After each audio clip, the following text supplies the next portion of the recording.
I've played over 5,000 hours in my time in Las Vegas, halfway to the 10,000 hours to be a master of anything, but this game can teach you a lot in a pretty short amount of time. I win 65% of the sessions that I play, meaning I lose 35% of the sessions. But whenever you lose, say even just a big pot, you never forget the feeling. To be a master crusher, ideally, you need to be numb to that feeling of losing, which also means you need to be numb to the feeling of winning. But is that really the life that you want to live, being numb to feeling? Because next thing you know, you become numb to everyday mundane life and time flashes by before your eyes. So in that 35%, one out of every 3 sessions that I lose, there's always a feeling in the pit of your stomach that something isn't quite right. And even being a crusher, when you realize that feeling, you realize that you leave others with that in their stomach on a night-to-night basis. And when you see that throughout the game, it makes it a little more difficult to want to go in and do it all the time. Sometimes you'll even have a guy that you like in a spot where you have him crush and you get the max value, and just the look on his face after the hand, the disgust. You almost want to not go as hard. You don't want him to feel like that. The money you make playing poker never makes you feel truly fulfilled. Even in a 3-month window, say you make $7,500 the first month, $1,500 the second month, and then minus $1,000 the third month. For $8,000 over a 3-month window, say put in 60 hours in each month for 180 hours total. By the end of those 3 months, you feel as if you wasted that time.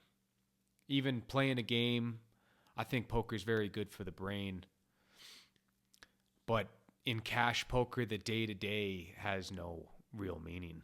There's an energy to money. I think everybody understands this. There's a flow of money. There's good money. There's bad money.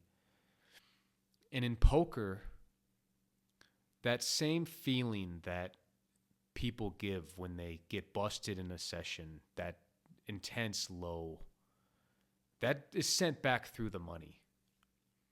Part of me thinks that when you collect that money at the end of the night, even if you've been tipping the dealers on the floor and bringing relatively good energy to all the other players in the game, there's not a high vibration to that money that you're taking home. Any game where most people are left very low by the end of the night, there's never going to be that high on the other end. It doesn't reflect back. It's not a polarized sort of feeling. It's not like when you've made, say, a big session, $2,000 in a night, you might feel high for a little while. But when you look back at it and realize that maybe 8 of the 9 players at that table had lost and you were the only winner, does it really feel all that good? Are we not a community, the Homo sapiens on this earth? I also feel that older players that play this game seem to age a little bit more quicker than they should. You see a man or a woman, perhaps in their 50s or 60s, and you've played with them a handful of times, and then maybe you don't see them again for 3 months, and you know that they've been playing a lot of cards, and none of these people are all that big of winners, most likely losers in terms of profits in the game. But when you see them after 3 months, it looks like they've aged multiple years.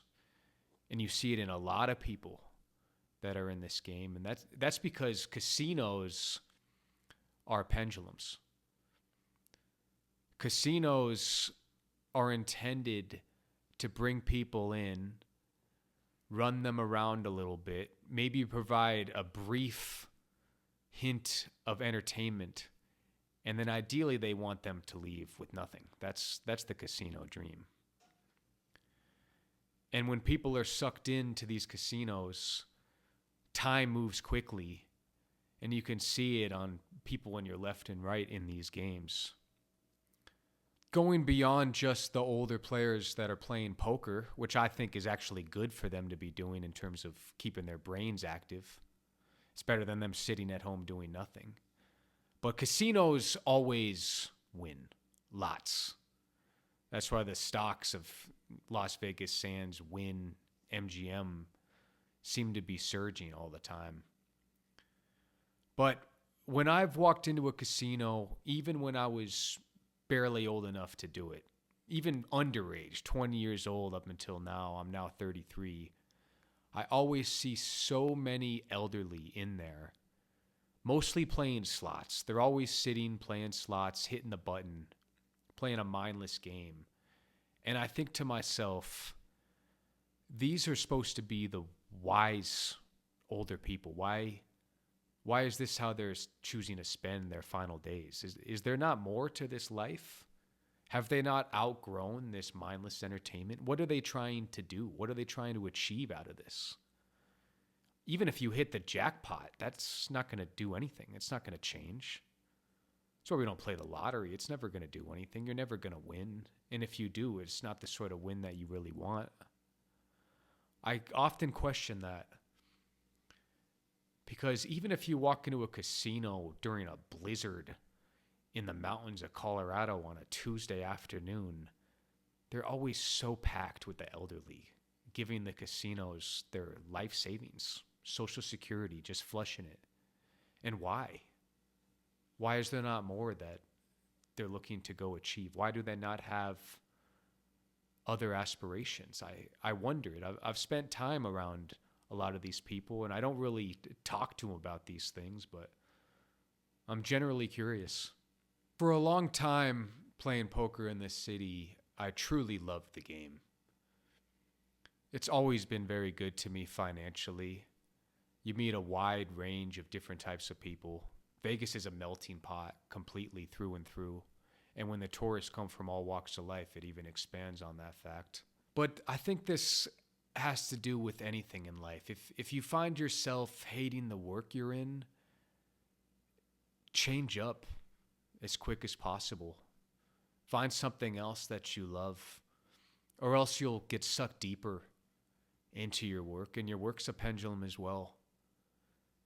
And if it's not something that you love, then why not take steps towards something that you're going to enjoy more? And even things that you have loved for a long time, if you find yourself no longer loving that, other things in your life will pop up that you will love. And going after those new things is only going to help. This reality is so vast and wide, we're capable of doing anything. So in Vegas, in order to make money in these games, you have to do a lot of acting. You almost need to pretend that you're a juicier player than you are. I used to drink a lot when I play. I no longer drink at all. But I'd always have this kind of high energy about me that made it look like I was just some young, splashy kid. And I would play like that initially and then switch my game up and get a little tighter. And because of that, I would always get paid in the value spots. But the acting takes so much energy. And when you're grinding cash, if you're not doing that acting, if you just walk in and you're more silent or quieter, more focused on the game, they assume you're a grinder and you don't get paid in those same value spots. So your level of enjoyment may be going down. You're not making as much money. The people around you seem to be reflecting your reality, so they're also the quieter, grindier types. And it kind of puts a dampen on the game and kind of the future of where we think this game's going to go. Many think it's only going to get harder in this day and age of solvers and studying. And I think in a way, yes, it will. People think the game is going to turn more and more like chess, and it is all the time. Even games like Pot Limit Omaha that people used to come in and throw a lot of money around, play a lot of pots. Now they're getting tighter in those games and understanding that keeping that VPIP under control is going to benefit you if you're trying to have a small edge in a game like Pot Limit Omaha. That being said, low stakes poker, wherever you're playing, whether it's 1-2, 1-3, 2-3, even some 2-5 games, they're going to stay mostly the same, because there's always going to be tourists and people that haven't put a lot of time into the studying, and they're going to come in and they're just going to want to play and have a good time. So I think those games, for the most part, are always going to remain pretty good.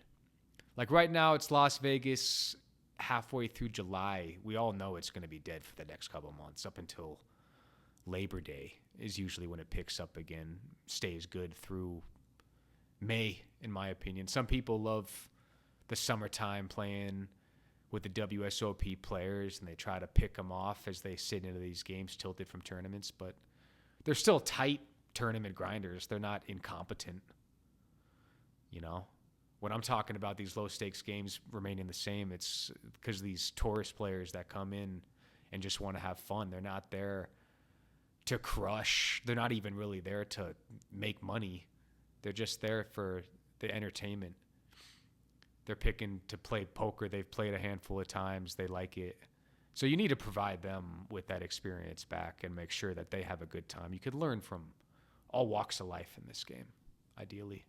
If you're playing these stakes, just enjoy the process. Don't be too worried about the day-to-day. Just go in and do what you can. Try to play your best, but also make sure you have fun and you stay in the moment, stay present, look around. Talk to some of these other people. They can provide more value than you think. And people are open to chatting. Those that aren't open to chat, just look on the other side. If the guy on your left doesn't want to talk, perhaps the guy on the right does. If people open up to you and they want to learn something about you, just open back up to them. Show some love. Chat it up. You wouldn't believe the sort of opportunities that can come just from talking to people at the poker table. Final thoughts, I think you should play this game for fun. You shouldn't take it too serious. You shouldn't need to make the money playing this game. It's just a game like anything else. And when you understand that most people are left feeling low, you just need to really kind of appreciate the moment. You're out of control of what the cards do. If you remain high yourself, a lot of times, a lot of what you see around you is high as well. The players you'll find yourself in a more entertaining game, a more fun game when you loosen up, open up a little bit. Don't be so tight. Don't be trying to protect your heart. Just open up. Play it for how it is. Cheers to you. Health and prosperity.